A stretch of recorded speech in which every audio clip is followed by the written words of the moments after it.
Welcome back, Daniel. What's up, dude? Oh, how you been? That's good. You know, it's funny when I cracked open Skype, it was like you and Daniel last talked a year ago. I Oh mean, wow. so that's when we recorded last. Obviously, we've Yeah, talked yeah. since then, but that was the last time we recorded. So I'm like, oh, damn, this is long overdue. Man, the new Skype format makes me feel like I'm in kindergarten a little bit. It does. Do you feel? I don't know if you got. It's like all bright colors and little like emoji things everywhere. It's just I don't know. I'm not a It huge fan, it but it took me a minute to get used to it. Yeah, but I also, since I don't live as remotely as you in terms of podcasting, I don't use Skype that much. So yeah. when I get Oh, back in okay. the For my team meetings and stuff, right? Yeah, I'm doing most of them in person these days whenever possible, But Really obviously, me that, by the way. I'm looking at, for people listening who don't know me, my podcast is just ended after geez, we did 178 episodes and finally just wrapped that up and ready to start a new project. And, living in Maine where I live, I've done one or two podcasts in person here because there's a few folks around that I've wanted to talk to. But, you have this luxury being out there of having some amazing characters close by and getting to sit with them. And I do wish I could do that. So I'm now looking at how I can make that happen a little bit more because building rapport with people you don't know via Skype or via Zencast or something like that can be a challenge, I mean, one dude, that I can manage, but it's easy. that's the thing. I've gotten really spoiled because when I go to New York, I'll batch a bunch of shows, even though I don't live there, but I travel there a lot. And then here, and now I mean, with you, it's cool because I know you, but you're right. When I'm, talking to some 70-year-old physicist or something on Skype that I've never met before, it is a little bit like, you don't get the nonverbal communication and the subtle cues and the things that you get in a live conversation. So it's a Is the big one, right? It's like you trust me, I trust you. You kind of know what my boundaries are and where I'll go with things. And when you don't, when you bring somebody on and they don't necessarily, especially because like you were just talking about older folks sometimes or people who didn't grow up with these technologies, don't necessarily trust voices out of the internet. So yeah, totally. hey, I'm gonna do good by you. This isn't a hit piece. I want to really hear what you have to say. All those kind of things. Right, right. Yeah. Well, you know what I noticed some of the guys do, like Aubrey Marcus from On It. He's coming in, he's going to do my show next week. And I, worked it so that I could wait for his schedule to align so that we could do it in person. And he's got a book coming out. So he's out here just doing a crap load of podcast interviews, and he'll be here for a week and just recording, and then goes back to Austin, I think is where he lives. So, there are guys that are traveling and then just batching out a bunch of content and then, running back to their clean air, clean water place where they live. Looking at, is he not in Sedona? He bought a house I had rented at a time in Oh Sedona. yeah, I remember that. I'm not sure. Last I heard, he was in Austin because that's where the On It gym is and all that. I think their headquarters are there. But I'll That find was out. I'll find out next week. But I see that I've been thinking about that too, dude, because I've been watching your life from afar for these past few years, going, God, this guy has it fucking made. Like I'm, you think I'm Mr. City and stuff out here, but it's just this is where I've always had to live in order to make a living, and then I got accustomed to, my community here, and of course my friends and all that stuff, and the conveniences and the availability of so many amazing things, but.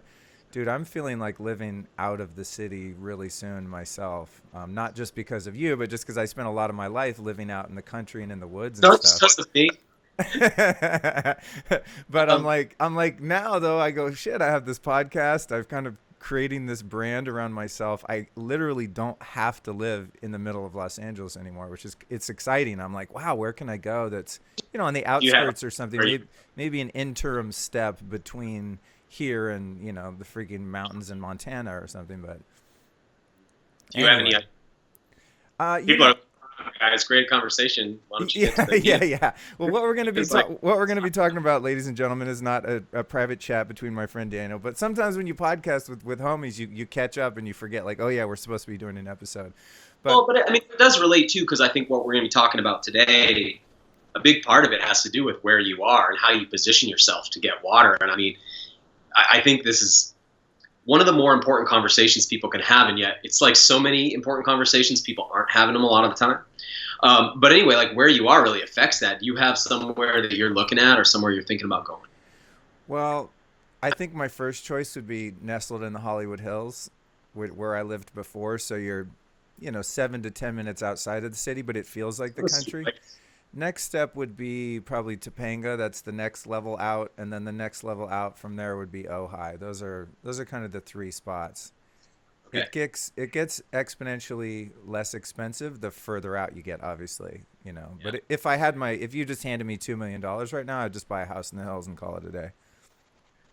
Man, it's funny because if you handed me $2 million right now, I could buy like half of Maine. Yeah, I know. That dude in LA, like $1 million gets you a decent like townhouse condo, or a house out in a kind of a downtrodden area. Like $1.5 million here gets you like a mansion on the coastline with private ocean. You know what I mean? It's crazy? It's just a difference. Every time I talk to my dad, who's lived in Colorado his whole life and now part-time in Florida, and I tell him about real estate, he's like, why don't you buy a place? How much do you pay in rent? He can't conceive that, I pay so. He goes, that's 3 mortgages. And I'm always like, yeah, but Dad, then I have to live in Grand Junction, Colorado. It's like, there's a reason why it's more expensive here, because it's freaking awesome. It's like Grand Junction, Colorado folks are just like tuning out. Yeah, exactly. Sorry about that, Grand Junction people, but seriously though, y'all need some trees out there. So as we jump into this episode about, have you ever been there? It's pretty desolate town, dude. There's not a lot happening there. It's low energy, put it that way. Unlike some of the other beautiful places that I love in Colorado. I think I'm resentful because my dad moved there as I became an adult. And so when I go back to visit, I'm like, why don't you live in Aspen anymore where it's beautiful and there's mountains and springs and all that.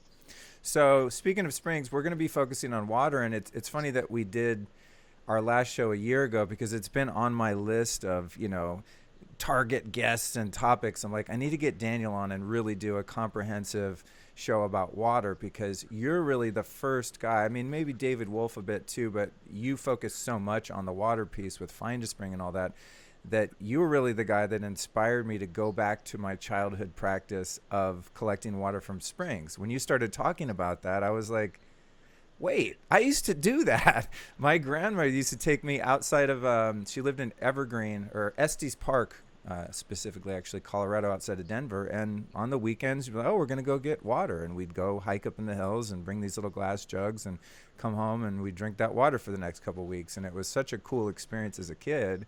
I think we all have that sort of visceral memory somewhere within our DNA that that's what we've been doing. And so when I picked it back up again as a result, largely because of your work, it's just become like a non-negotiable staple practice in my life. So I want to thank you for the inspiration. And also I wanted to just reminisce about one thing that's funny. As I was making our notes for this interview, I was like, well, where did I first hear Daniel? What's the relationship there in terms of history? And when I first found your work, I was like a fan and I was watching your DVDs on how to make elixirs and just, all the crazy herbalism and all the stuff that you're into, which is still very valid, but at that phase of your work. And I was like, you were like a rock star to me. And I remember I was getting into this Kangen machine, this alkaline water machine, right? And I think I had bought one and bought into the multi-level marketing thing and I was going to like make money on it. And I was all on board, and then I sent an email through your website, and I was thinking, this guy's. You didn't send it to MySpace? It might have been, yeah. That was like that was the era. It might have been, yeah. But anyway, I reached out to you, and I was like, this guy's famous. He probably gets so many emails, he's never going to answer. And you wrote me this really long, thoughtful email in response, and it was cool. I remember the tone of it wasn't like, you're a dumbass. You bought into the Kangen thing. You're like, well, that's one option, and you could do that, and here's what this means, and here are some other options. And you were very diplomatic about it, but at the same time going like, yeah, you blew it. Get your money back, And I did. I ended up selling it on eBay, and it was a fiasco because essentially I figured out I was drinking barely filtered tap water that was now alkaline or whatever it was. But anyway, thank you for answering my email back when I was a super fan. That was the most concise description of what those machines are that I've heard. I mean, that's actually because a big part of what we'll talk about today, I think, has to do with your source water. If you are filtering water or whatever, what's the source of that water? Not all filtered water is going to be the same. And so if you live in San Francisco or LA or New York City versus you live in small town Grand Junction, Colorado, what you run through that Kangen machine is going to really determine what comes out of it in a big way. I mean, that's going to be a huge part of what your final product is. Right. All right. Cool. So we're definitely going to get into that. But before we do that, just you mentioned that you shut down your podcast, which as a friend, I support whatever you want to do. But as a fan and a listener, I was bummed because your show is. And for those of you that haven't heard Daniel's podcast, it's called Rewild Yourself, and of course there are archives going back a few years of it. But dude, I literally think I listened to. I mean, if not every single one of your shows, probably 98%. I mean, without exaggerating. Even toward the end of it, I mean? What's that? Even toward the end of it? Yeah. I mean, it got very niche, into the Yes. rewilding Yeah. stuff. So I missed a couple of those, but literally probably 2 or 3% in the span of the whole thing. But I learned so much from your show, and I was like, oh God, this sucks. He's shutting it down because it's one and constantly in the rotation. So what are you up to right now that you're not doing your show? And do you want to reveal any of your plans, or are you woodshedding right now? Well, I'd love to go back. I just explain about it too for people who are wondering. It's like, Yeah.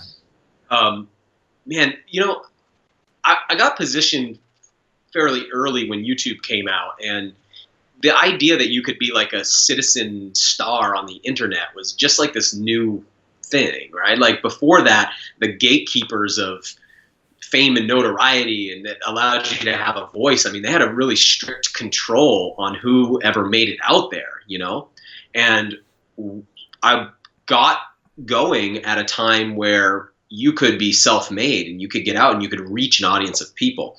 At the same time, I don't think that there was really any roadmap to follow, and a lot of people are out there doing this, and we don't have the backbone of an industry with tons of experience on what happens when you get out there like that. So, I mean, I spent the last decade now, it's been 10 years since I started my company. I started speaking probably about 12 years ago now, 11, 12 years ago. Things like I wasn't well prepared for it, and I've never taken a really good break from it either.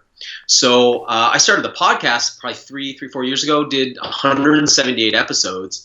I guess for me, it's just like the content I had reached the point where I was ready to move in a new direction with the evolution of my own work, and I didn't want to do it under that brand and under that name.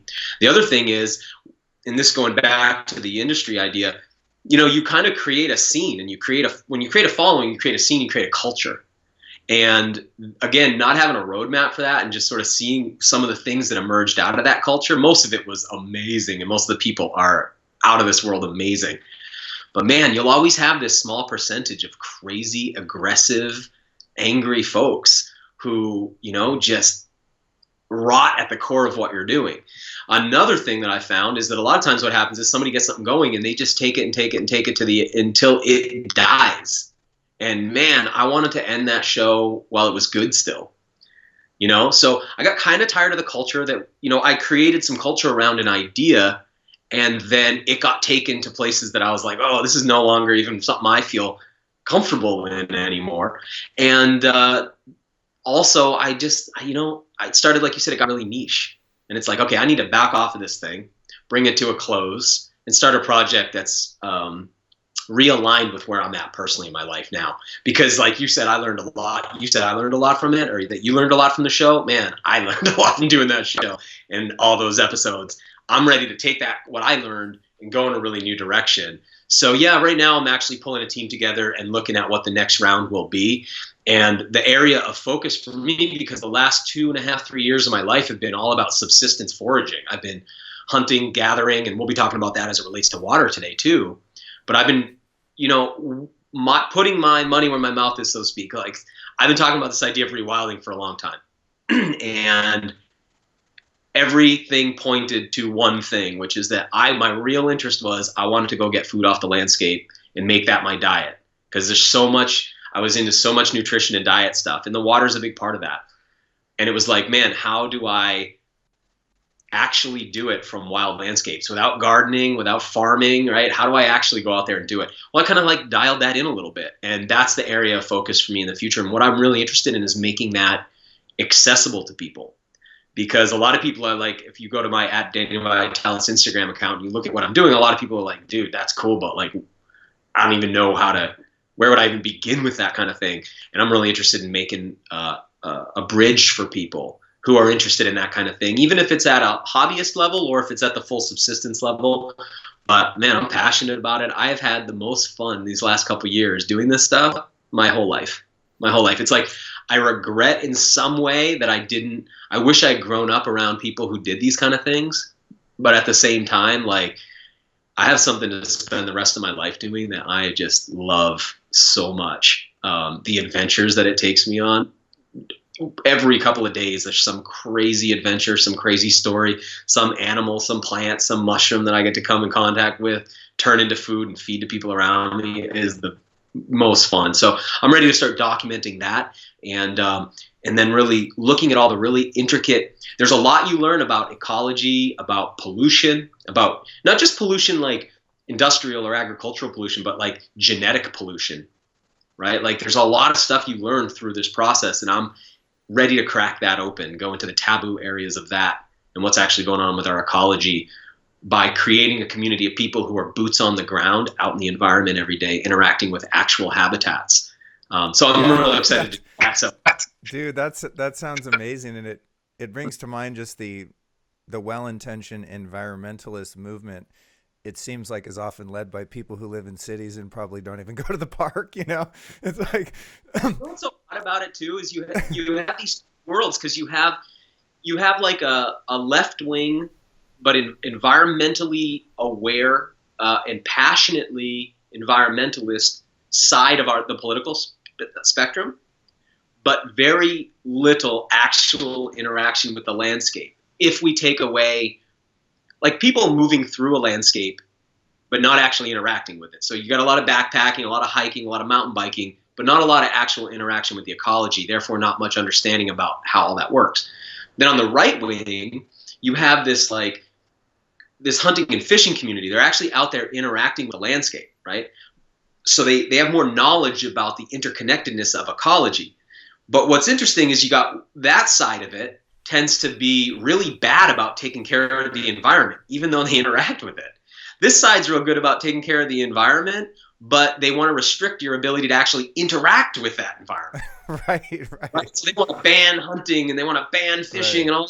They hate all that kind of stuff. Right. But they love that environment that they don't interact with.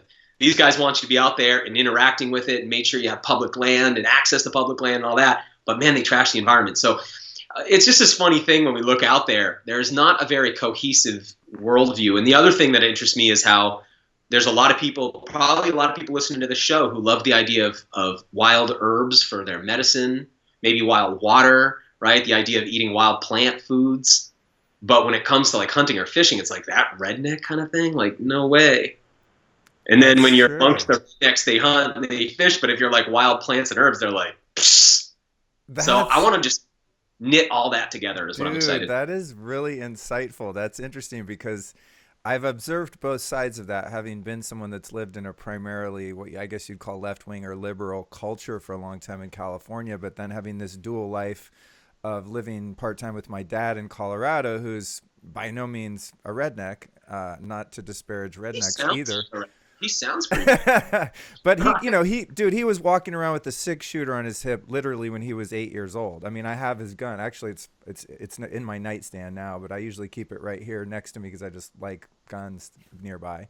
But he grew up hunting and fishing and being close to the land, and he's friends with a bunch of guys that work on the Forest Service, and he's been on the Colorado Mule Deer Association for 20 years, and he's like on what you'd say more of the right-wing bent in terms of his politics, but is someone who's actually very conscious of pollution and being a steward of the land and also hunting and fishing and interacting. So I've kind of seen both sides of that. I think it's really smart of you to recognize that and to help people bridge a gap between those two worlds. It's crucial, man, because the politicized version of environmentalism oftentimes lacks some basis in reality and science. And then the other side, like the fact that the planet cools off and heats up over time, whether humans are here or not, like that whole piece.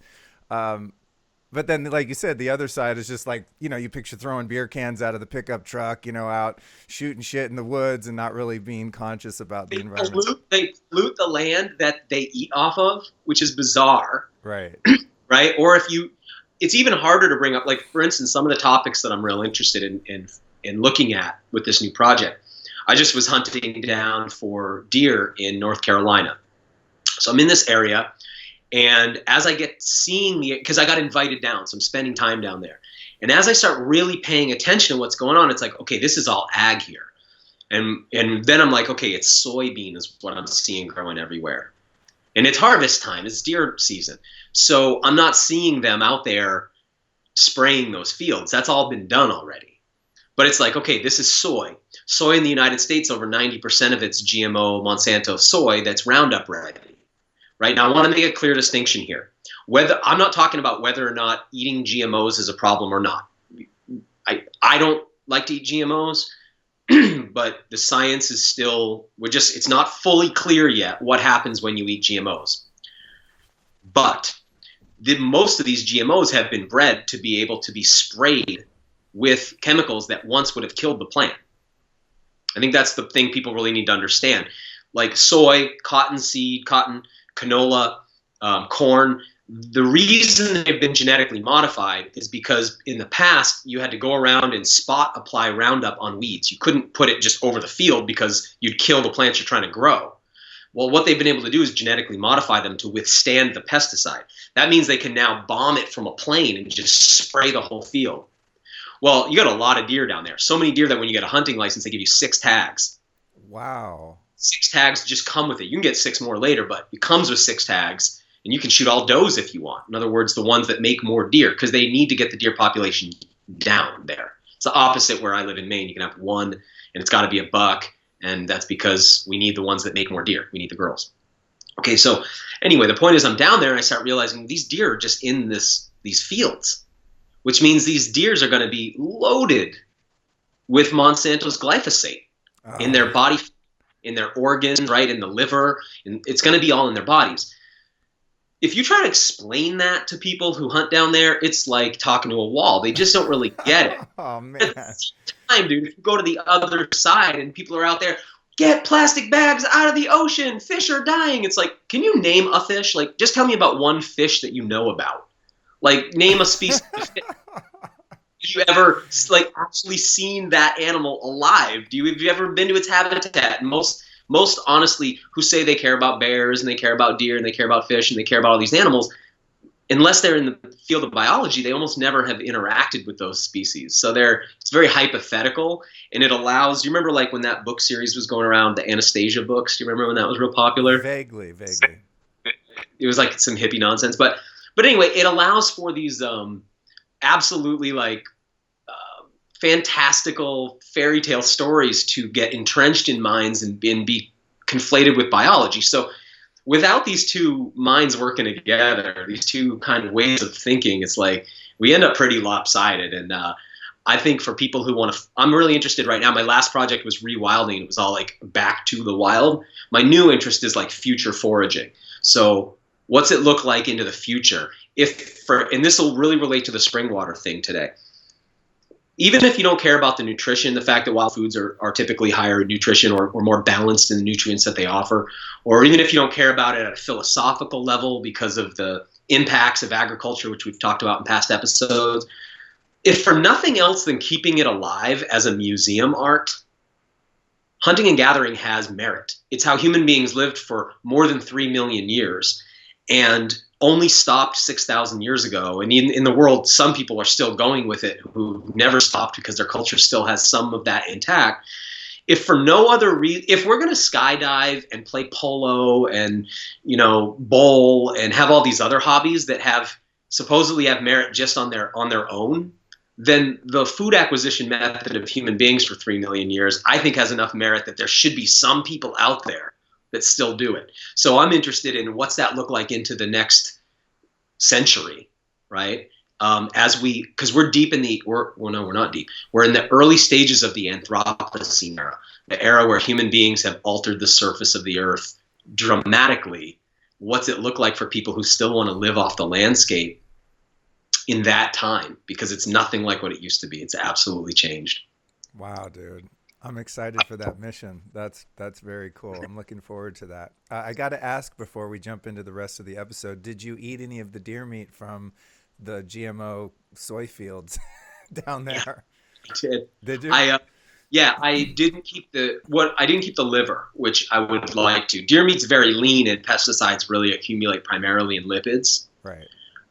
But I mean, it was a tough call. Like, I don't think I'll go hunt down there again. Yeah. It was like it started to all come clear as I was down there, and asking people about it was fascinating because it was like, well, yeah, we got the highest cancer rates in all of North Carolina down here, and you're like, okay, I see. Gosh, brutal. Or like I stayed, my buddy is amazing, and he was really kind to put me up in a little outbuilding. He lives on the Albemarle Sound, so I was down on the water in this, like, basically a storage shed, but he really went out of his way. And they call me toe socks down there because I wear 5-finger shoes, right? They can't believe my stuff. So my name's Toe Socks. So I get there, and he's got a sign up, Camp Toe Socks. And he's That's great, dude. So cool of him to do. So I'm staying in the place. And a couple days into it, he's like telling me, yeah, we fumigated the hell out of it just before you came down because we had... Oh, bro. There was peanuts in there, and there was all these bugs, and he was like, really, in his mind, that was like the really cool thing to do. Whereas for me, it's like, oh, I'd rather have the bugs, man. I'm sleeping in a fumigated room. So there's a lot of things like that I think are fascinating, and need to be looked at more deeply. But anyway, yeah, I am eating those deer, but unfortunately, like, not their organs. Yeah. Okay, cool. Cool. Good to know. It's funny as you zoom, what's happened for me is as I zoom out and look at ecology and agriculture and where we're getting our water and all of this stuff, it is interesting when you live in sort of a bubble of awareness and live your life a certain way and then travel and interact with other cultures, right? Even whether they be just American cultures in different areas. Within our own greater culture, we have lots of culture. Yeah, it's really interesting. And you're like, it's just, for me, an example would be traveling somewhere out to the burbs of the country and going into a big box store, a grocery store or something, and walking in and just going, oh my God, people still eat this food. It's like, I thought everyone shops at least Whole Foods now, if not a specialty grocery store like I do. And it's strange. There's still Costco and there's still food for less. And just at the same time, it's like you have your buddy come over. Like the other day, I'm talking to my buddy. I was like, hey man, I love having friends over because I have a freezer full of bear and deer and all types of fish and squirrels and just iguana meat. I got all this meat. So I love having people over, and I got quite a lot of wild plant foods and stuff. So I love cooking for people. But often it's like, all right, I'm putting on, this food would cost you $300 in a restaurant. So bring some. You know what I mean? Well, you've pointed out that before too on your show, how when you go to like really high end 4 or 5-star restaurants, that oftentimes the entrees are made up of 3 or 4 different wild foods. Oh yeah, and like the hierarchy of food in terms of foodie, chefdom, farm to table is like not even off the farm, but rather wild. It's interesting. Oh yeah, it is, and you'll also note like there's a distinction between, let's say you're going to get wild oysters versus farmed oysters, or wild mussels versus farmed. Things out of the sea can still be wild, but you can't sell game meat from the land. So when you go in a restaurant and it's like, oh, they have an elk tenderloin, or they have red deer, sirloin, or whatever it is, those are farmed game animals because it's illegal to sell, because in the past market hunting decimated the animal populations. Okay, right. Actually, one thing that, can we hold all these threads? I want to backtrack. Yeah. You were going to talk about your buddy coming over too, and then I interrupted. I want to hang on to that, okay. Right? Breadcrumb trail goes to this piece about you can't sell game meat, which I want to come back to. Okay. I want to go one more step because it's relevant. Yeah. There is an 11% tax, right? The Pittman-Robertson tax, that hunters and firearms enthusiasts pay. So every rifle, every handgun, every bit of ammunition, all of that money has been set aside in a fund. 11% on all that sporting equipment goes to the restoration of wildlife, as does similar tax on all fishing rods and all hunting licenses and all that kind of stuff. The amount of revenue this thing generates, I don't have the numbers in front of me, but it's insane how much money is being generated. And it's funding almost all of the wildlife, not just game animals in general. It's what's funding the American conservation system. And what a lot of people don't understand, because they think, oh, hunters are out there destroying the environment and killing off the animals. No, the animals were almost gone. And that's true of deer and turkey and bison and elk and all. I mean, we had wiped out. And it wasn't the hunters. Yes, the hunters pulled the trigger, but it was the market of people who weren't hunters consuming that stuff, right? Eating it. Well, that's now illegal. And hunters, through paying this 11% tax, restored animals to, I mean, the United States has the best wildlife management in the world. Just really no question about it. And we've brought all these animals back, success story after success story. A lot of people who hate hunters love to go out into the wilderness and explore all this habitat and see animals and don't understand that it's hunters who've been paying to make that happen. And I think it's time that backpacking equipment and mountain bikes and tents start getting taxed for this, because we've been shouldering an 11% on top of all our other taxes. And that 11% comes out before we get the state tax. So we've already paid the 11%. When we get taxed a second time on that, when we get to the retail counter and actually make the purchase. And boy, I would like to see that spread out now that 96% of the people in the national parks aren't there hunting, or forests. You know what I mean? I'd love to see that get spread out. But anyway, back to where are we on my buddy? Yeah. Good job. So I said to him, okay, back to your point about how it's like people still eat at Costco. It's like, well, I say, hey, can you pick up some greens? I'll make a little salad. He shows up at the house with some baby green, big thing of like organic baby greens. I go like, oh, where'd you grab these? I hadn't seen these around. We live in a small area. So it's like, I hadn't seen these. Where'd you get these? It's like, I don't want to tell you. I was like, lay it on me. It's like, Walmart. Right. Like, I mean, so on the other side, that's the other crazy thing is now you go to Walmart and they have organic food, and it's like the food system's in chaos. It's just a bizarre time where you can get the worst food and the best food all in the same location even. I mean, it's just because it makes sense to me. You have your Piggly Wiggly and you have your Whole Foods. That makes sense to me. It starts to get weird where it's like, wait, Walmart has organic food. Yeah. When I was down in North Carolina, I wanted some paprika for a taco recipe I was doing. I bought organic paprika at a Walmart because this is the only place that they had any food around. Wow. It blew my mind. I mean, that's the other side of it, the awareness of people like us putting out shows talking about this stuff. The public demand grows, and then, these corporations are forced to sort of comply because it affects the bottom line. Well, and that's the weird thing is because you could be like, dude, you went to, let me be clear. I don't like going to Walmart. I had no other options at the time of places I could go. But that said, you could be like, oh, you shouldn't spend your money at Walmart. It's like, yeah, but if I buy something organic at Walmart, isn't that actually shifting Walmart's business model? Whereas if I buy something organic at Whole Foods, that's actually just like they already do that. Right. So that's not really making a change. So I don't have it. I'm not saying it's better or I'm not even judging it. I just think externally, it's just looking at it. It's a fascinating argument and just a strange time we're in, Yeah, it is. It's very bizarre in the best of ways and the worst of ways. So let's so we're 35 minutes in, which is just par for the course for us. We tend to have long conversations, and I'm game, but I do definitely want to make sure we get into the water piece as promised. Anyone that just listened to the intro is like, wait, what happened to the water?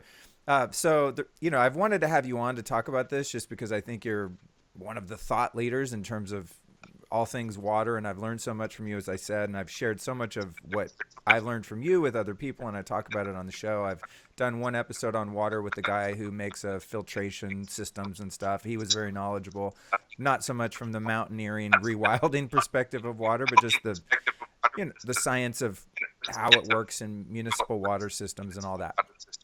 So you're kind of the guy that I wanted to get on and really dive deep into this topic with anyway, but especially now because there seems to be this widespread news propaganda thing that's going on right now that's just total madness, and I want to get to the root of it.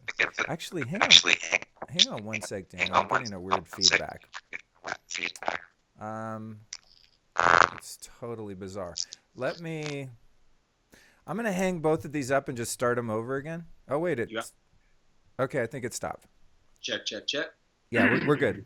It was just a weird feedback loop. So I'm just going to start that little rant over again.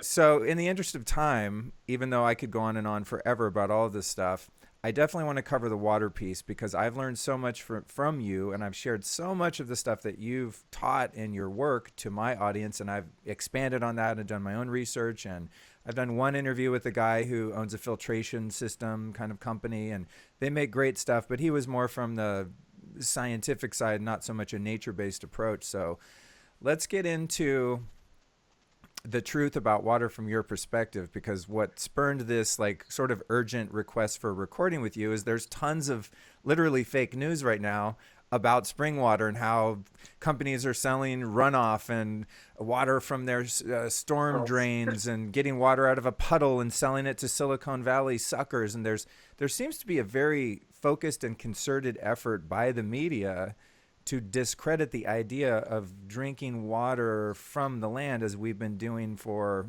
what, a couple 100,000, 2-3 million years, or whatever, however long we've been around. So first off, all life forms all the way up until very extremely recently on the planet. Right. You can't even measure it in millions. It's as long as life has been here, it's been drinking unfiltered water. Right. And so, and we've talked about this, we text each other articles. Oh my God, look at this one. Look at this one. I mean, it's just right now there's this, they've all grabbed onto this clickbait of making fun of idiots like us. Thing like this. I have been made fun of in the last decade plenty of times. I've had things end up in the news that are like, hey, that's not fair. Or I've seen a lot of, I've never seen anything quite like this.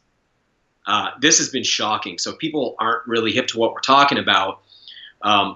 As far as I understand how this started was I got contacted a few months back being asked to do an interview for New York Times, a woman reporter who was wanting to do a story on what she was calling the raw water movement.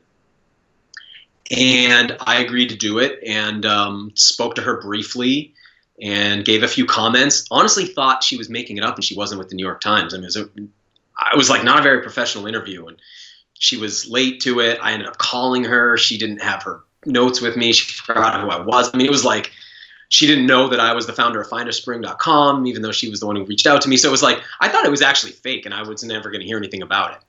So, but I talked with her for a few minutes, kind of ushered her off the phone because I was like, I'm not really thinking this is real. I thought somebody was like literally making it up. A few months later, out comes a story. I realized I just ended up with one quote. She was interviewing a bunch of different people. And Makunde from Live Water was in there. I believe mentions of Tourmaline Spring up in Maine. Well, anyway, that story I wouldn't say was particularly negative. There was a little bit of spin on it. They showed, rather than showing a picture of the spring that Live Water uses, they showed the river that spring pours into, leading people to believe that this water was coming out of a river, and that kind of thing. So there was a little of that, but honestly, I thought it was a pretty fair article. I think that is what got picked up, and it has since gone. I mean, every major network has picked up the story.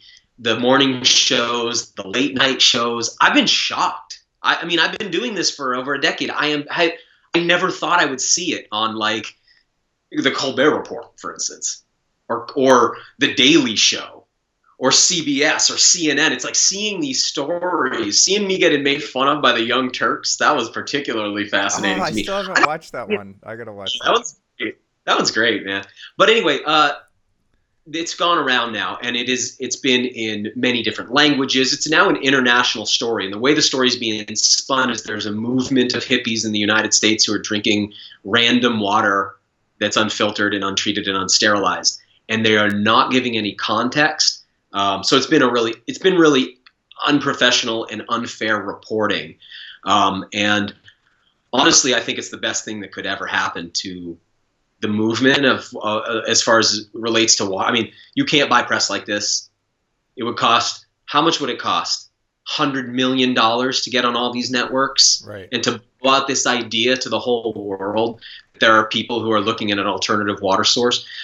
So I think that's really fascinating. Going back to what you said too earlier, you said, kind of what's the truth about water? I mean, I'll give a truth about water. I think this is a very complicated conversation, and I have one approach, and there are people who like that approach and like doing it. But I think when it comes to what water you decide to drink, it's a really personal decision, just like food. And there's a lot of diets out there, and a lot of people claim they got the one that works for them, and it will work for you too. Maybe it will work for you, maybe not. It's working for them. Water's like that, and maybe even more foundationally. What I saw with these news reports that's interesting to me is it's hive mind consciousness, which it's actually probably better to say it's factory farm animal consciousness, where it's like, we all drink out of the trough. You guys aren't doing it. You're doing it wrong. Wow. Like, so the farmer comes and feeds the trough, you know? Right. I mean, do you think I'm always on the conspiratorial side of things. I mean, I just always think there's something nefarious going on, because oftentimes I think that, and then it comes out later that it was true. Do you think that the big beverage corporations that, your Nestle's, Coca-Cola, Pepsi, the ones that really control the drinking water of the world, do you think they have anything possibly to do with this, or is it just like a trendy clickbait thing that everyone jumped on? It was like, here's a funny thing we can make fun of. I mean, because it's so widespread. It just seems like, God, there's a lot of money being spent to create that content and putting that media out. It's like, except it's like, it's juicy content, so I'll give it that, because it's been hard for me to understand how this many shows. Like, hopefully you can in the resources or something give links. I mean, it's just, I will. The amount of news has blown my mind, and they're not reporting it fairly. They're all reporting it the same way. So I don't know. I don't understand how this works. I don't think it's a conspiracy thing, because I don't think there's enough money being made from this that it's a threat to any of those companies. Right. But at the same time, I could understand from a war game perspective where you're like, again, not a conspiracy thing, like where they're like, we don't want people to have healthy water. We're trying to kill people with bad water. I don't think it's that. But I could see somebody being like, oh, we don't like the direction of this.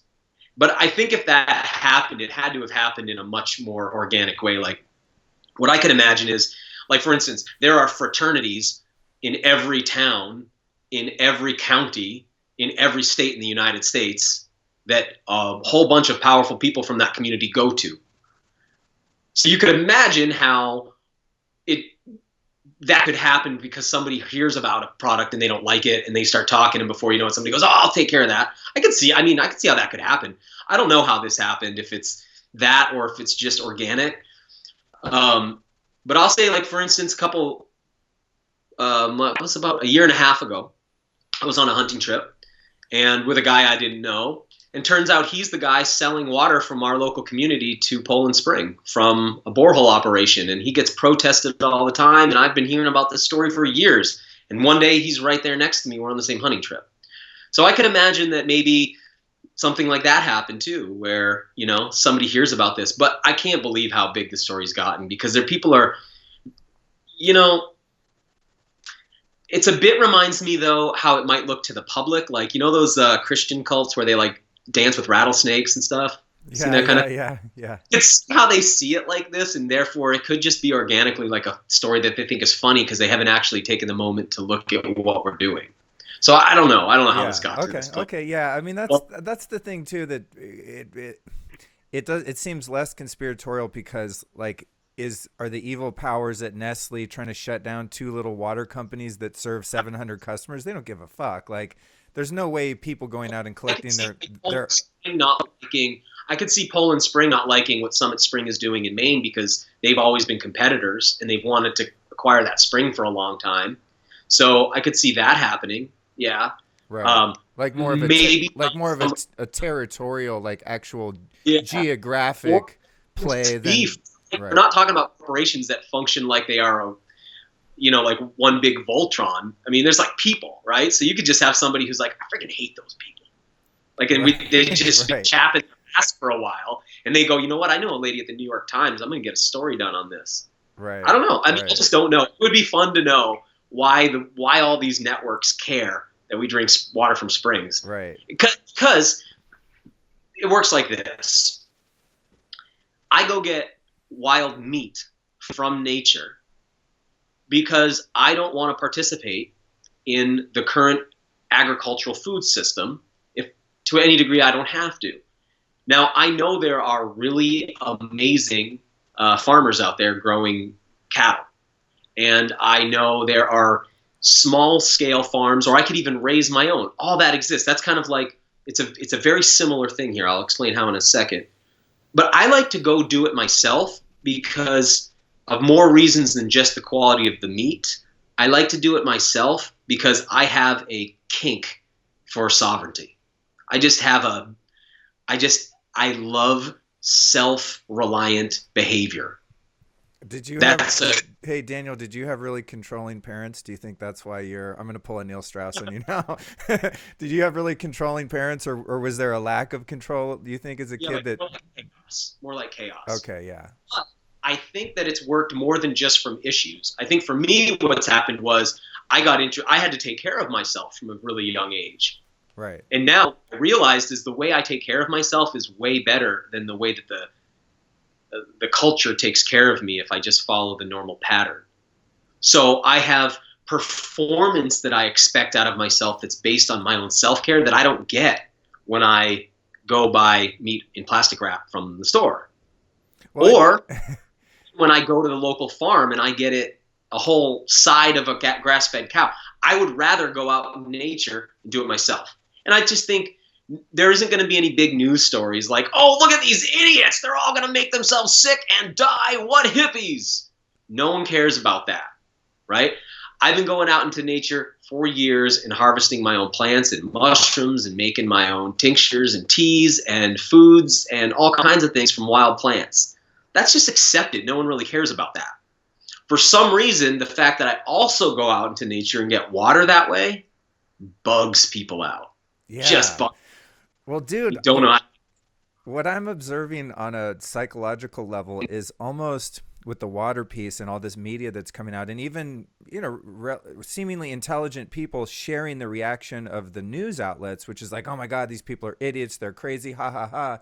It's almost like a Stockholm syndrome sort of situation where, like you said, one animal is like leaving the trough and everyone's like, let's ostracize the one who's not drinking, the fucking Kool-Aid. And it's almost as if people feel like they need an authority figure to make their water safe or viable, and that there's something threatening about certain individuals such as us that just take charge of it ourselves, and we go out and assume whatever risk might be involved, but are pretty intelligent about where you can find water in nature that's safe to drink. It's almost like it's a Stockholm syndrome thing. It's like that part of our life has been controlled for a few generations now, or a couple at least, where if the water doesn't come out of the tap and it doesn't have the government stamp of approval, we're afraid of it, which is so bizarre. Yeah, I guess it's that hive mind you were referring to. And there's also, like the logical fallacies, for instance, in argument making, where you'll see people talking about this a lot, like in back and forth YouTube videos. You're raising a straw man argument. That's a logical fallacy. One of the logical fallacies is called the appeal to authority.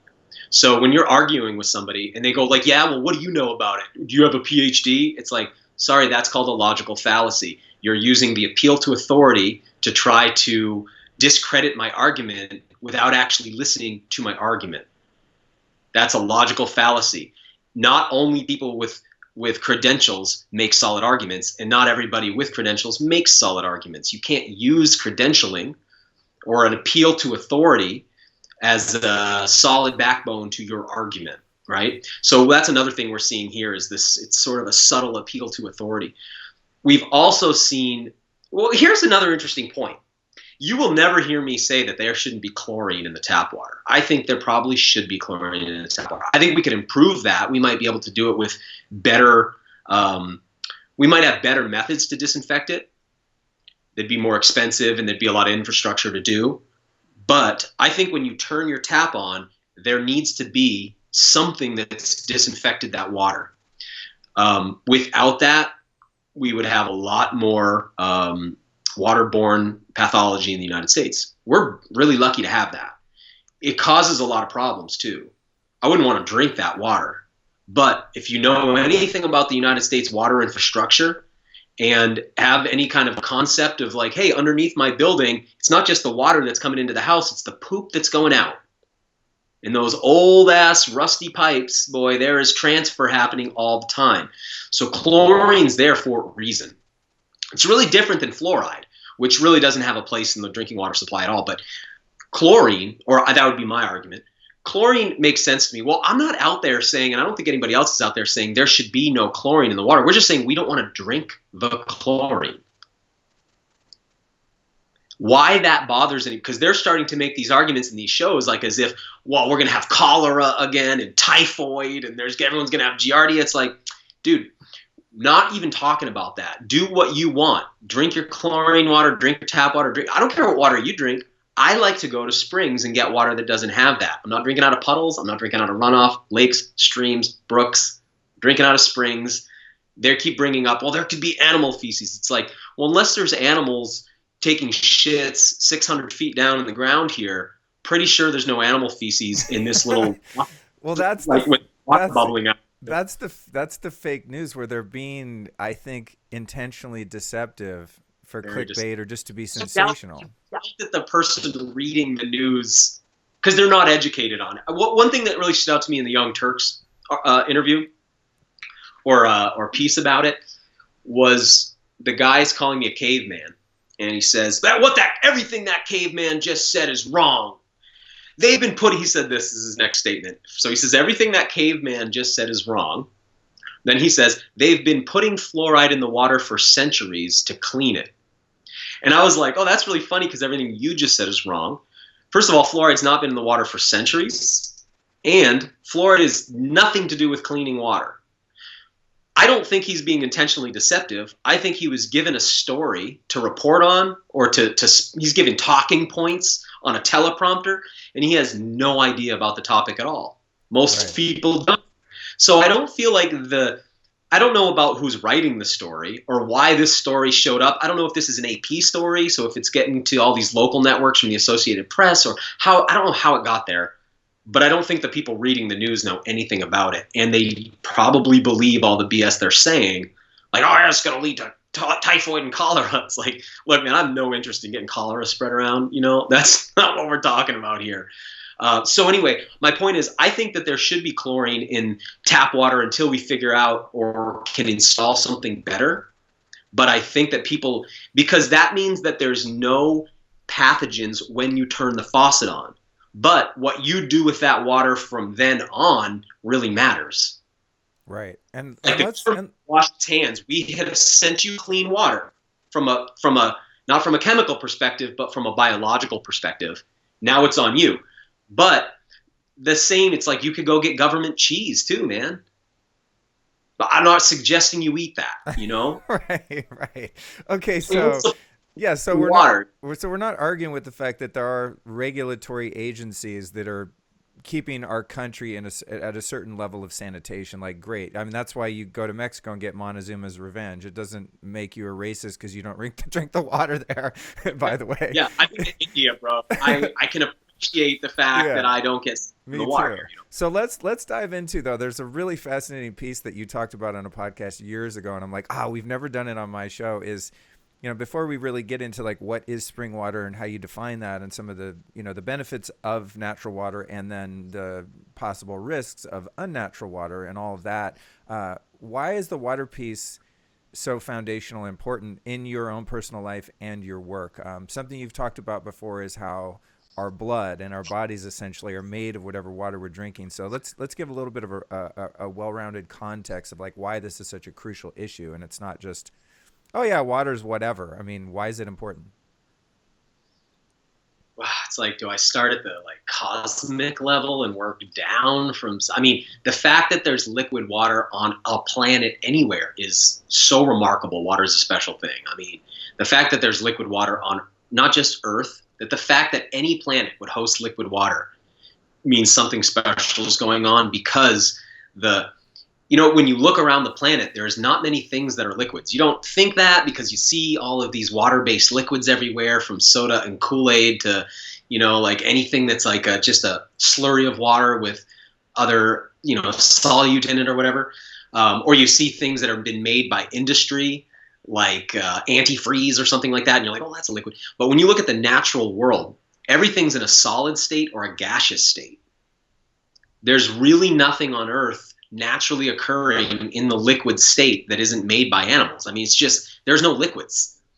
water has a very narrow band where it's a liquid. And the fact that it's even here is remarkable. And then every life form needs that we know about, to essentially build up its body and to act as the universal solvent in their body.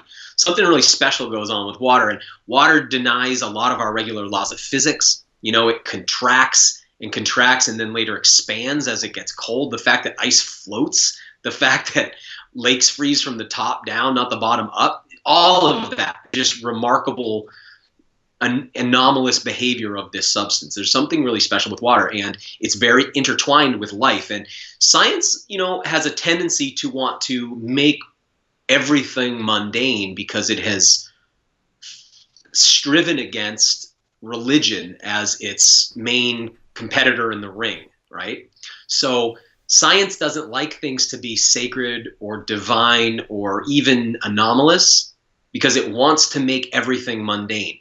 The challenge of doing that is when it comes to life itself. No one really understands what life is and what animates it and what sparks it and where it comes from. We just don't know what life is. We can talk all about what living things do, but we don't know what life is. But we know that it's very mixed up with water. And when we look at organisms like ourselves, it's really clear, like, it's not that far-fetched of an analogy to say you're a saltwater fish tank filled with all kinds of like fish and corals or bones and cells, and that the quality of the water inside your tank is really crucial to the health of those fish and corals, or, you know, your cells and all of your structures. I personally think that we have put tremendous focus on our culture on the quality of the food that we eat and not on the quality of the water in the tank. And I often say to people, is it more important the fish flakes that you use or the water in the fish tank? And I think most people go like, oh yeah, wow. Even if I give, I love that. I love that. Yeah.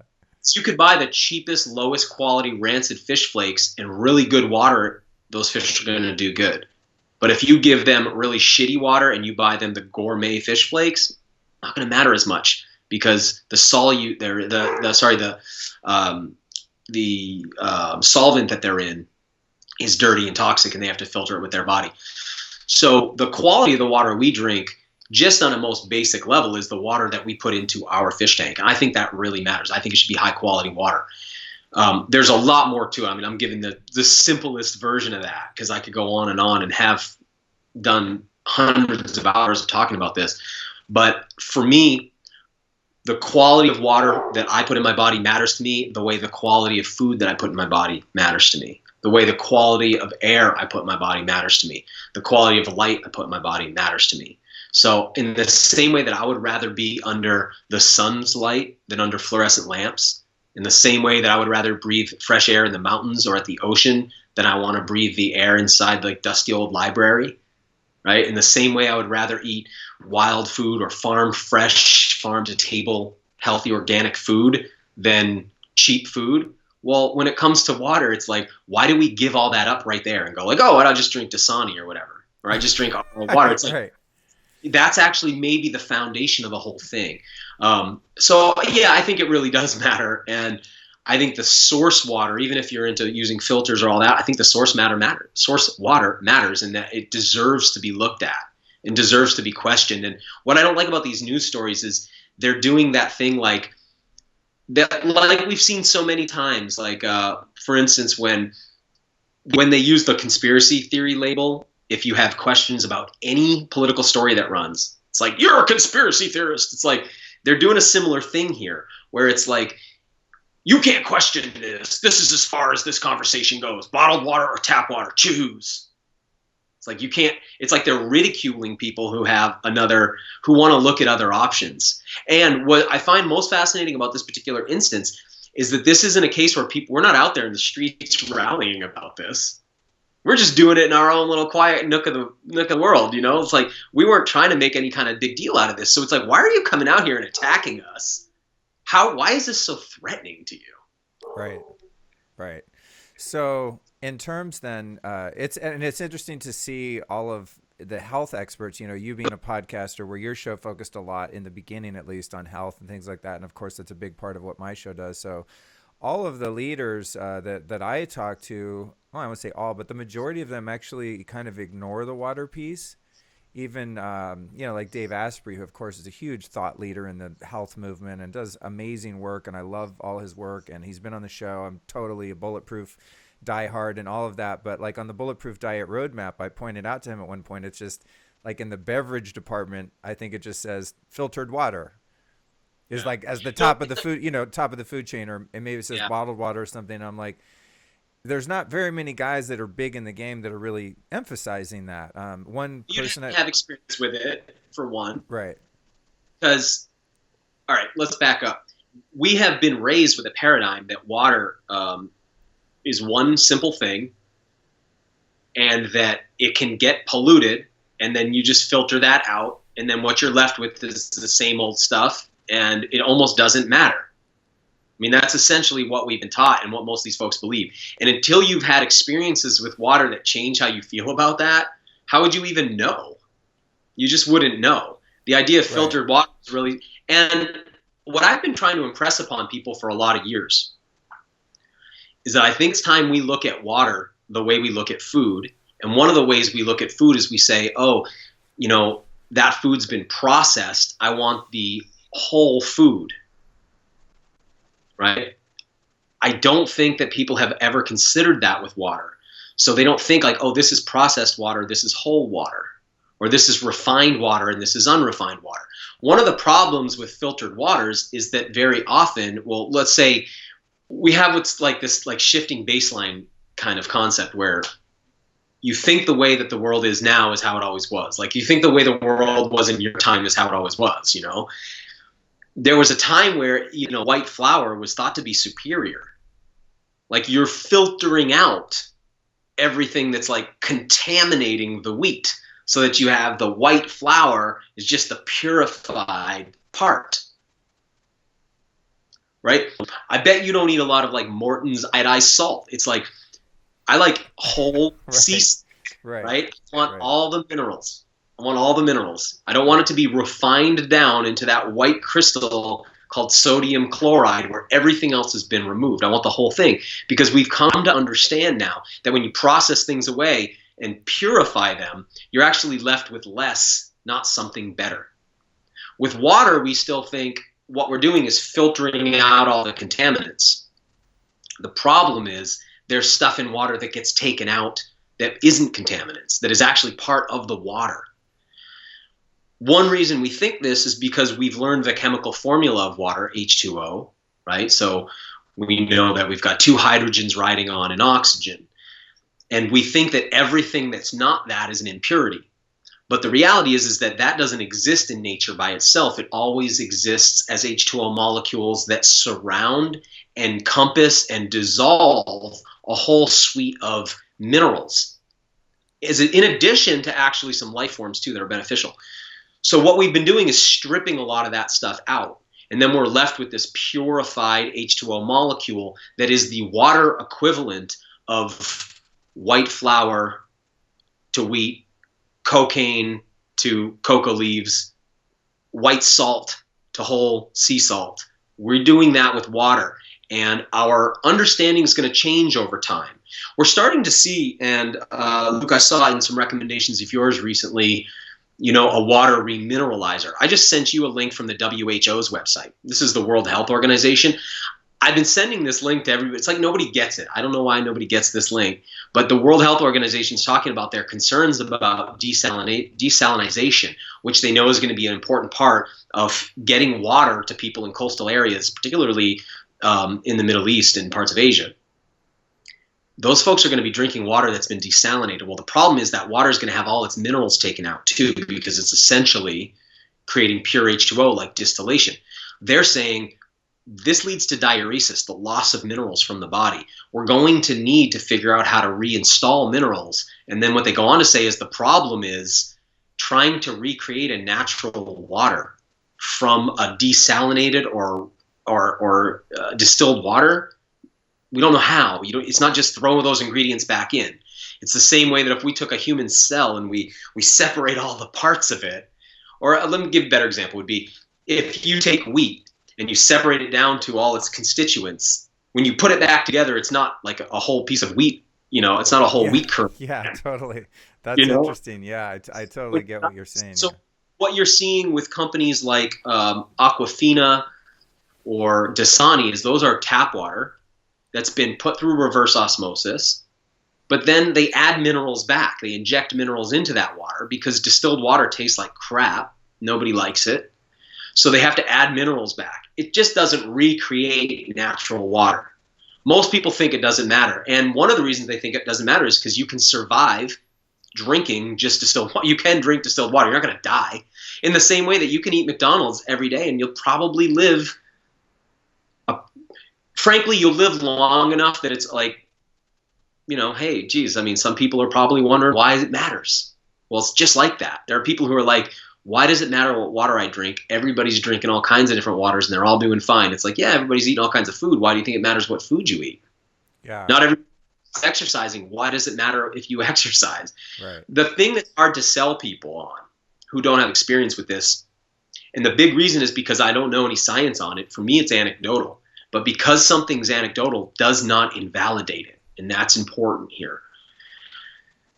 Anecdotally, not just my own experience, I can attest to thousands and thousands and thousands and thousands and tens of thousands and even hundreds of thousands of users on Find a Spring experience that when they go drink fresh water from a spring, they have a different, and I say fresh water, I don't mean water without salt in it. This is confusing. Yeah. Fresh with most things, it means that it's ripe and in its peak. Right. But when you water, it means it doesn't have salt. Right. When you drink freshly gathered water that's fresh from the ground, there are experiences that happen. There are sensations, and some of those sensations relate to how hydrated you feel that are so noticeable that when you get away from that, you start to miss it and want it and not feel hydrated anymore. I know recently I had gotten down to the last of my spring water. It had been about 2 weeks since I'd gone to the spring. And I was just drinking it and drinking it and drinking it. And it's so flat, and I'll explain why it's flat in a moment. But it was so flat, and I just was like, nothing was quenching my thirst. And I went to the spring that day, and it was like, oh, yeah, there it is. Especially those first few glasses you drink right out of the spring. It's just like whatever is happening there, it's not understood scientifically, but it's something. Something happens. Yeah. There's some quality to that water. And that's exclusive of the quality, that's exclusive of the experience, which is a whole nother thing to mention. Like going to a spring as an experience usually brings you out of the city. It usually brings you into the country. It usually exposes you to fresh air and sunlight and good times, and all this moving that water around is great exercise. There's all these other things that are good, but there's something in the hydration that happens when you drink water from a spring, and that frankly doesn't happen when that water starts to age either. So there's something there. I don't know what that is.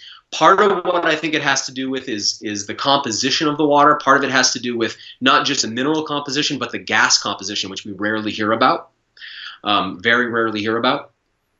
And it might have to do with other things besides that. I just don't know, but there is a qualitative difference to water from springs, and anybody who goes and does it knows that. And I have yet to meet anybody who does that who goes, oh, no, I don't notice a difference.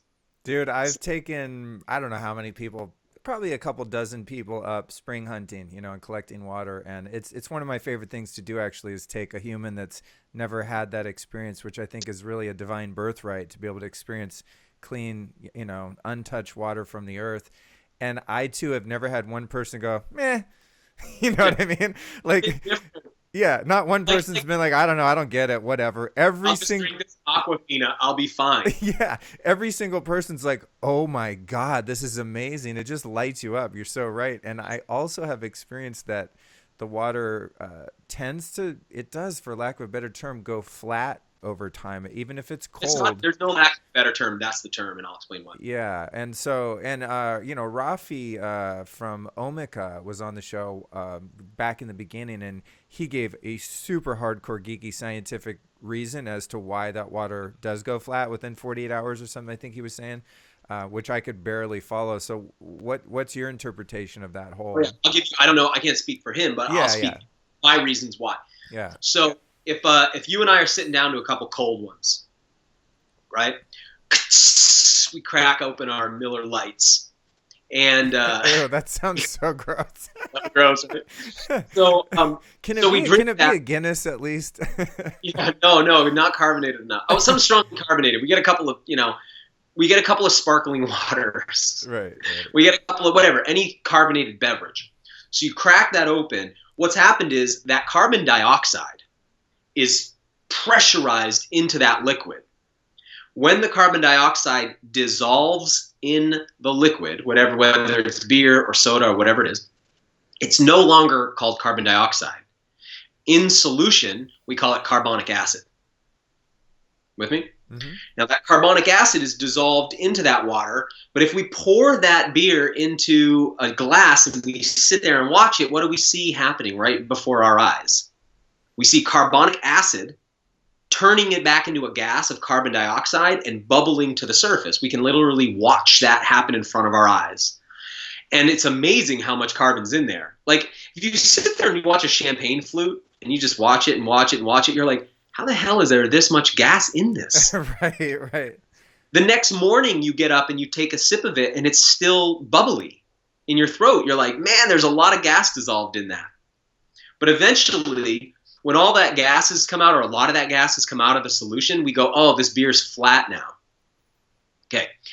Most people can see this. If they take a glass of water and they just leave it out in the sun for hours, you come back to that water and you look on the side of the glass and there's bubbles, tiny bubbles all around that edge of that glass. That's because fresh water, again, not saltless water, water freshly gathered, Earth's water has gases in it. Oxygen, that's how fish survive in water, but also carbon dioxide. That's in the water. When that water sits long enough, those gases, just like a beer, they leave. So what you end up with is water that doesn't have the mouthfeel. Now, most springs don't have highly carbonated water. Some do, as carbonated as any beer you ever drank, and I've been to something like that, and that's amazing. But most springs are going to have much less, so much less, you don't notice in your mouth that it's got carbon dioxide, but you do at a subtle level, because when that's gone and you drink it, it's like, meh.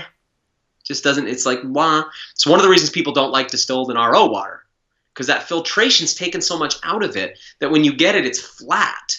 Right. Nature's water has gases dissolved in it.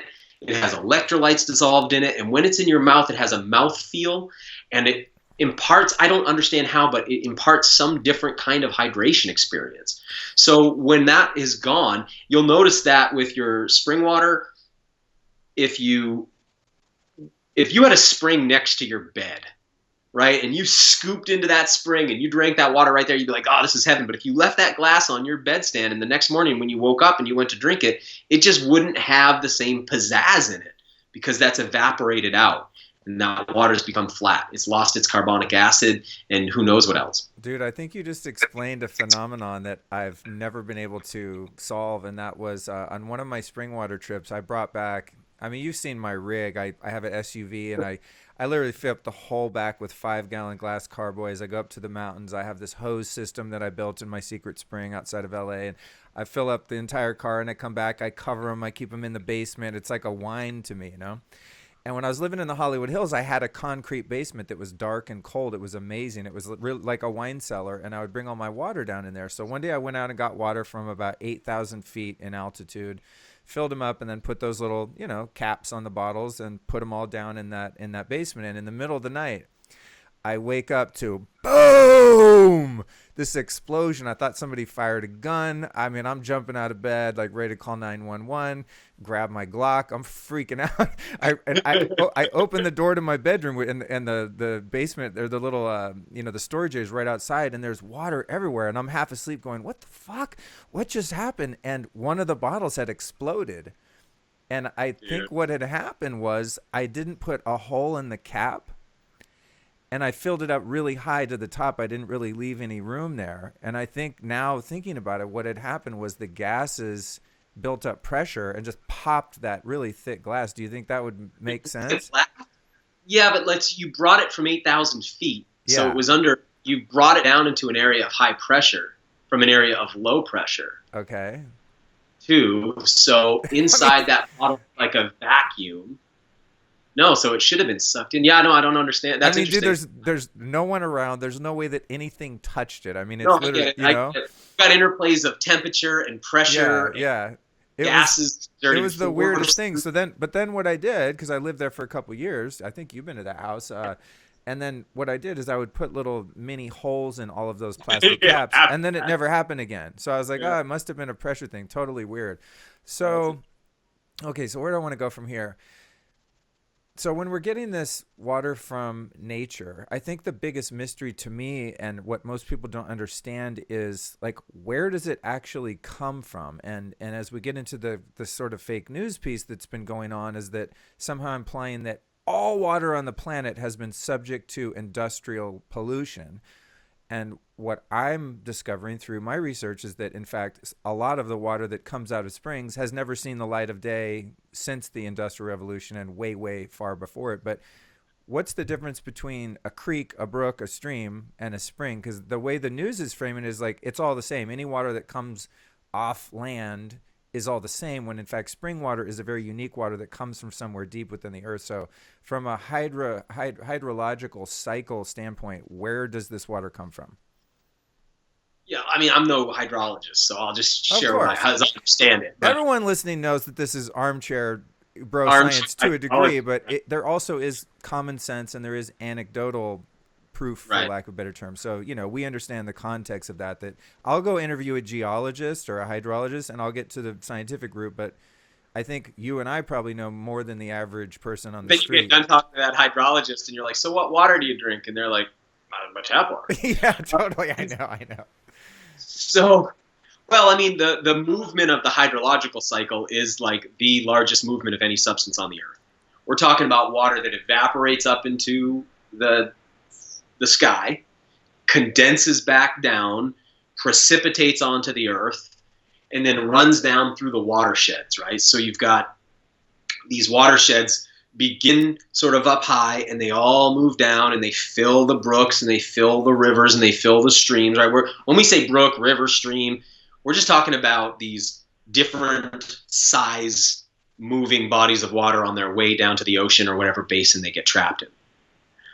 Water's heading to a low point, right? So most of that water is going to run to the sea, but then in places like the Great Basin, where it can't escape to the sea, it just goes in and it fills in these basins, right? But water's moving down and either filling, basins, or it's moving out to the ocean.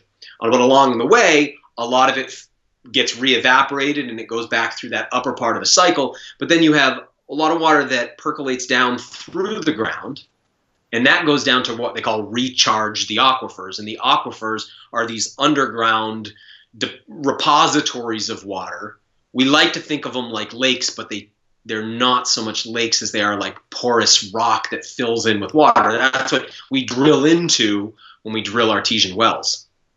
So that's our hydrological cycle. Water's evaporating up, it's falling back down, it's running down into the ocean, some of it's making it back down into the ground. As it makes its way into the ground, it's going through a tremendous filtration process.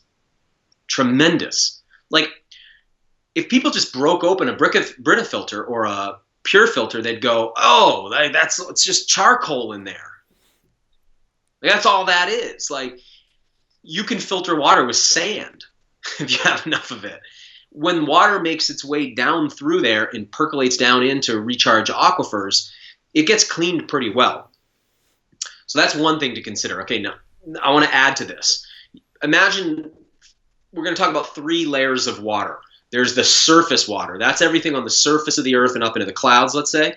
Then you have the water beneath the bedrock. That's in the aquifers, or what we call groundwater. That's a different thing. And then there is even water, what we call fossil water. Fossil water is cool because fossil water has been kept out of the hydrological cycle. So sometimes what happens is we find like a sealed off area of rock that's filled with water. And that water has been, for say 80 million years, had no contact with the rest of the water on the planet. That's dope, right? I mean, imagine I've seen like stories about where they crack into some of this and you're like, "Oh man, can I get a straw and get a little of that?" Right, you're really right. curious about that, Right. Right? And then there is water. This is a bigger picture story. I'm giving you a very simple version because water's coming in from space. organisms are actually manufacturing new water that then enters into from breathing, because right there's oxygen gets mated with hydrogen in part of our metabolic process, and then that water ends up in the hydrological cycle too. So that's virgin water. So there's all this kind of stuff going on. Yeah. Well, roughly, water that's on the surface of the earth is going to contain industrial, agricultural, and nuclear contaminants. Water is a fantastic solvent. This stuff is everywhere. It gets picked up in there, and that water running on the surface, whether it's in a stream, brook, creek, lake, ocean, like that water's got contaminants. That water that's down in those aquifers, with some exceptions, is usually very, very clean. One of the reasons is a lot of times that water's process of getting down there is so slow that water might be 10,000 years old since it's been on the surface. So not 10,000 years old, it was created, but it hasn't been on the surface for 10,000 years. Even if it's only been underground for 300 years, that's before we contaminated the surface of the earth. Totally. So if you could get water from a spring source where water that was been underground 300 years is bubbling up, it's like, wow, that water was there before there was ever any factories built. Okay, so I'm totally tracking all this and on board with it, and this is what I usually iterate to people that ask about this, so my understanding is on board with this. One question I have, and I think a lot of people have, is in terms of creating a scale for, the quality of a spring in particular, because of course there are millions of them all over the planet that humans have found and sustained their lives on forever. But I find that when you go to a higher altitude, like there's one spring outside of Meeker, Colorado, near where my dad lives, that's at 10,000 feet, and you go up on the top of this mountain, and it's the highest peak for a couple hundred miles, and there's a spring at the very, very top. And what always fascinates me about that particular spring is I'm going, how the hell did this water get 10,000 feet up into the sky? It has this, I'm sure there's geological pressure, there's some explanation for it, I'm sure, but to me, it almost has this magical quality. And the water that is the highest, to me, just common sense would indicate that water was in fact the oldest and the most filtered, and it usually has the lowest amount of minerals, and it's the coldest and just the most chronic spring water. Whereas when you get down into the lower altitudes, like I just found a spring in the Hollywood Hills, dude, right off Laurel Canyon in Mulholland. It's insane. Makunde brought me to it the other day. It's very low altitude, and it's like below some houses and stuff, so we're going to get it tested. I drank it anyway, but we're going to get it tested and stuff because it's not at the top, but it's probably, I don't know, a few hundred feet above sea level. It's kind of swaggy. It's not that cold. It doesn't electrify you in the way that the 10,000 foot water does. So what do you think about, the variance between different springs and in how they relate to the altitude and location and things in terms of the water being less or more risky to drink and things like that? We're departing from the scientific here and going into speculation, and try not to go too deep into mysticism here. Yeah. I agree with you. I'm glad you're good at prefacing that, because you know how fake news and when they shoot angles, it works. They'll cut out the whole context. They'll of what still you're saying. cut out that I said that anyway. That's what they did on these recent stories. They're like, Bob's gay. It's just like, wait, you guys took this. It's not fair. You took it out of context. So thank you. On record, you have said now we're entering into the esoteric realm a bit more. Well, all through time, you have people talking about the high altitude springs. It's like, another useful thing for people to understand is that hydrotherapy and balneopathy were major medical movements not much more than 150 years ago. The idea of bathing in sacred springs as a therapy, people were traveling all over the world to do this. This is big in Europe. To this day, it's big. What's fascinating too, by the way, is that there's the spring, one of the springs that has been mentioned many times in these news stories is Tourmaline Spring, or it's actually called Summit Spring, just down the street from me, and spring I'm intimate with. And that's a higher altitude source than most of the springs around here. It's basically coming out of the top of a mountain. There used to be a hotel there, and people came from all over the country to bathe in those waters. That water used to get sold to New York City in the 1800s at I forget what it was, $2.50 a barrel or something like that. They would ship it over there by boat. It was considered to have healing properties. These ideas are ancient. And in and amongst those ideas, we're always hearing about these high altitude mountain springs. And even in our colloquial speech, you'll hear that. Every spring water company wants to say they have high altitude, cold mountain springs. Nobody wants to be like, our finest bottled water comes from a low altitude spring just beneath some houses in Marin County. Yeah, totally. No, they're always selling you on high altitude in the mountains. So this is deep in the human psyche and understanding of this. Right. How that works, I can't explain. How that water and why that water goes to the high, like water seeks low points. So, you know, people will tell you it's capillary action is what's drawing that water, wicking that water up there. I don't understand it. When I look at it and see how it comes out of the ground, you're like, so how does this work? So I can't explain it. It's easier to explain with lower altitude springs because you do have, if you have a lake up here, right, and that water is exerting force on the water table and you have a little bit of water that comes up out here, that might not be a true artesian spring. That might just be a seep where this water has made its way down and it pops up over here. Right. So we've got to be careful with that, right?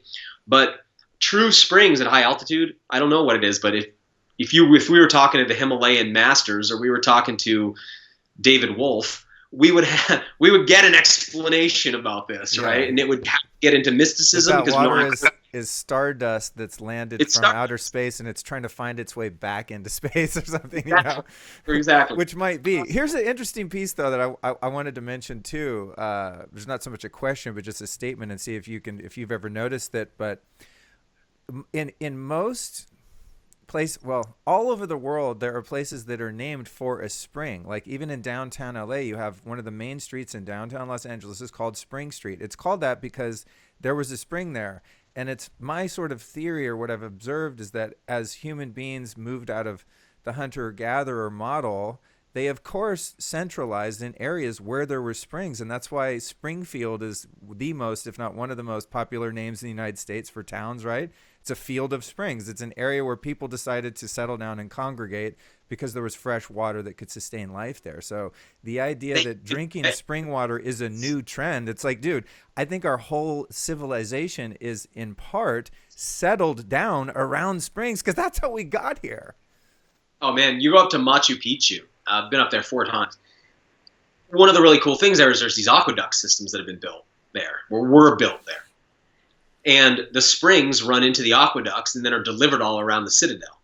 Oh, it's so cool. Still works, man. The water's still running through there. I've drank that water. It's like still going. Wow. Talk about high altitude. I mean, the mountain that sits on, it's like a very acutely pointed spire into the sky. Like how there's springs even up there. I don't really understand how that works, but most mountains have springs running off the top of them. But anyway, back to what you were saying, we hear this thing all the time about how when the Europeans first came to the States, hard cider was a very popular beverage because people didn't trust the water because they got sick from the water. I struggle to get my head around how people didn't know they could just boil water or whatever it is. Like I have a feeling they were drinking cider for a lot more reasons than that. But that said, one of the things about settling around a spring is as long as you don't let, animals bathe in the pool, like when a spring comes out of the ground, it's going to make a pool of water around it. As long as you don't have animals bathing in there and you keep that source either piped or covered in some way, then that's really safe water. The reason you get sick from water outside of industrial, agricultural, and nuclear pollution, the reason you get sick from water is biological contaminants. Right? Giardia, cryptosporidium, things like that, right? Things that come from poop.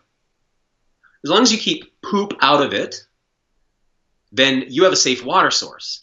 It's been filtered by the ground. It's safe water. Where you get into problems is if you go into a brook, a stream, a lake, because animals are shitting in that. Animals are dying in that. And you might be like, oh yeah, I'm in a high altitude brook. Well, it's like, well, what's a couple hundred feet higher than you in that brook? Is there a moose squatted over it dropping a load? How do you know?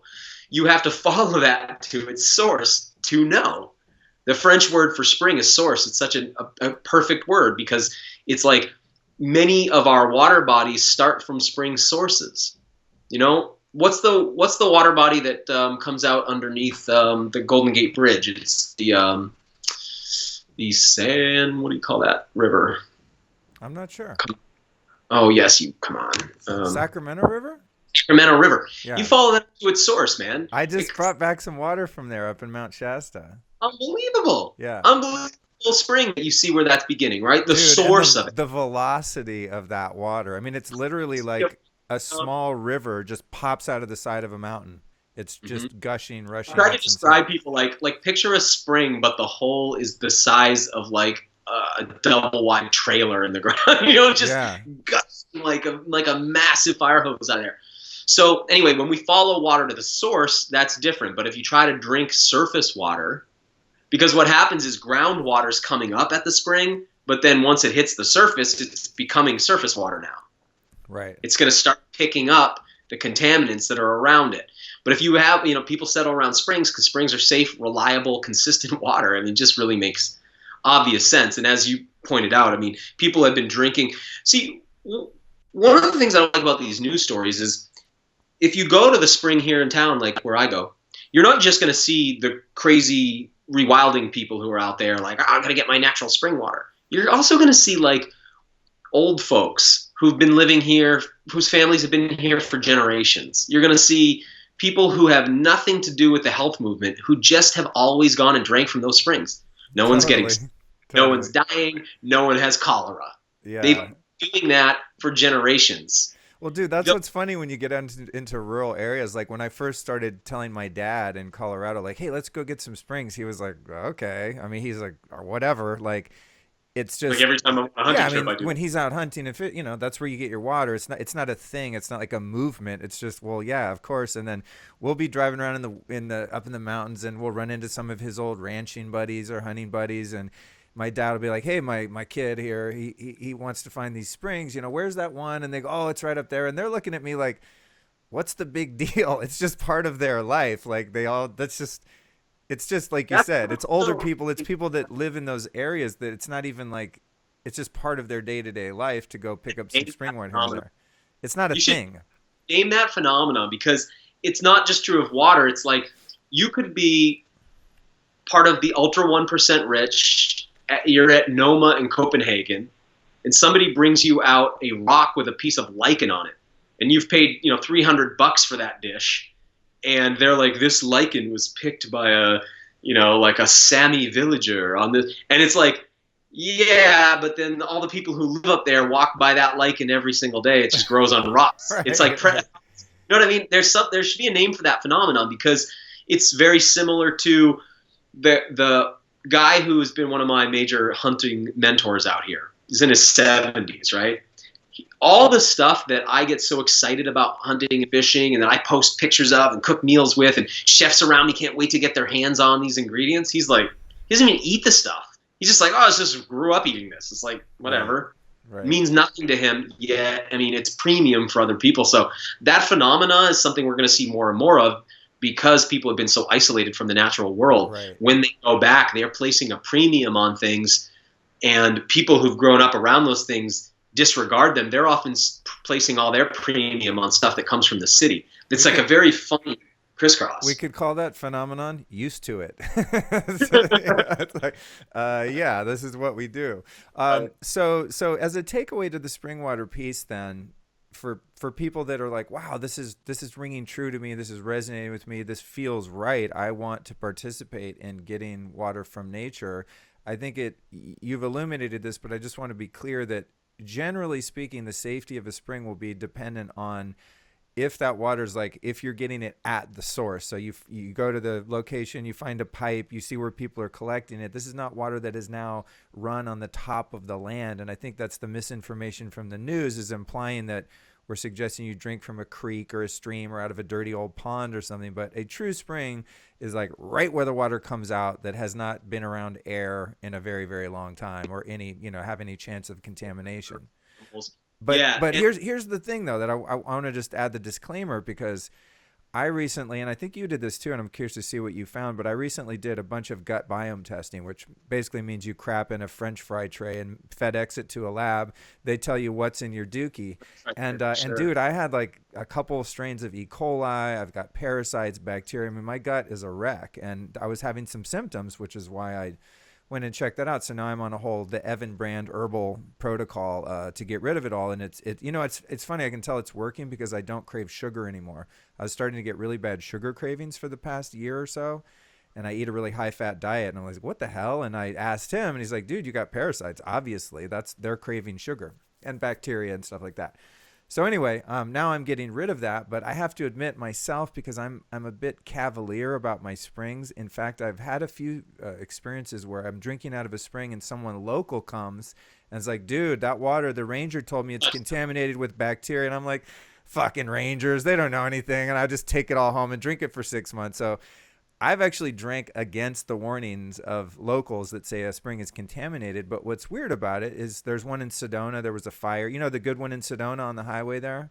That one, there was fires. And then so the fire retardant that was dropped out of the airplanes got down into the watershed. And then they tried to drill around there and it got bacteria in it because the ground had been disturbed above the spring head.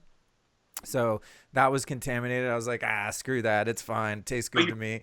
And then the one up in Tahoe, I brought a bunch home, and then someone from Tahoe was like, dude, I was talking to the ranger the other day, and he said they tested it and they found whatever, bacteria, whatever, protozoa shit. And I was like, protozoa, schmotozoa.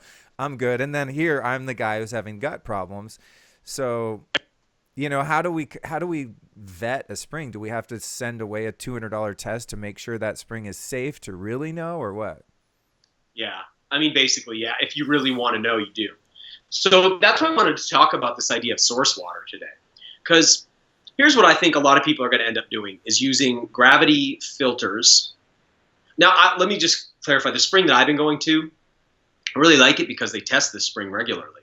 Right. There's a little donation box there, and people are coming every couple of minutes, and all the spring is tested and has to comply to Maine's safe drinking water regulations. That said, the other thing that's happened is you were just talking about that spring down in wherever you're saying below the houses. It's like, it's at your own risk. So one thing I want to go back to is, I was saying this at the beginning of the show. No one's coming to me to tell me, hey, you need to be careful eating deer out of that area of North Carolina because it could be contaminated with pesticides. Nobody's coming to me to say, Daniel, you got to make sure you cook your bear because you could get trichinosis. Nobody's coming to me saying, Daniel, you should be careful drinking Dasani water. There are dangerously high levels of phthalates and bisphenol A in there. But with this, everybody's like, you better be careful. You're going to get yourself sick, kid. So I find that interesting. That said, are there risks? Of course there's risks. With being alive on planet Earth, there's risks. And you got to figure out what your risk profile is. You just described yours as high. Some people's low. If you have a low risk threshold, probably a really good idea is to get yourself something along the lines of a Berkey filter. Yeah. And run your spring water through that. Right. Gravity feed through that. Get it out the other side. No problems. Right. Thing is, you're talking about a really clean water source. Now, I want to just say I have one of those filters, but I rarely do that because I like drinking the water right out of the ground that I get. But that water I've been getting out of the ground is being tested. Yeah. Same here with our mutual buddy Makunde, who's got the company Live Spring Water. Those of us on the West Coast are so fortunately situated that we can have that water delivered. And I've emailed him and be like, dude, send me the lab results. He pays $2,500 to get the extra special scrutinizing lab test. He could spend $200 and it'll be safe for drinking, but he goes the extra mile and he showed me the results. And it's like, it's like negative on every kind of pathogen and toxin. It's just really clean, pure water. But not everyone's has the capacity to take their water or get it tested or whatever. So that's a good solution for people that are iffy. So add to it this. If that's your strategy, then that's going to be your strategy no matter what, unless you're buying bottled water. It's like, okay, I'm going to filter the water. I'm not going to drink the tap water, so I'm going to need to filter it. Right. And the question is, why would you go get spring water and then filter it? Why not just filter your tap water? And the reason is because the source water. Yeah. You want to start with water that has fluoride in it. Very few filters are getting that out. Why start with a chlorinated water? Why start with a water that maybe, depending on where you are, has pharmaceutical drugs and antibiotics in it, things like that. Right. So the source water you filter probably matters a lot. I think it does. Right. So I could imagine and envision a lot of people being like, okay, I'm going to go to the spring that is somewhat questionable, but I'm going to filter that water through a light filtration method that removes, because if you're not worried about there being, you've got two categories that you've got to be thinking about. You got your agricultural / industrial / nuclear contaminants, and you've got your biological contaminants. One of the things that we've noticed is that our current system is really good at removing the killing the biological contaminants. But as we've seen, many municipalities haven't been looking at other problems, and that's like the potential for agricultural and industrial pollutants. So they're delivering water that doesn't make people initially sick, but it makes them chronically ill because it's got high levels of lead, for instance.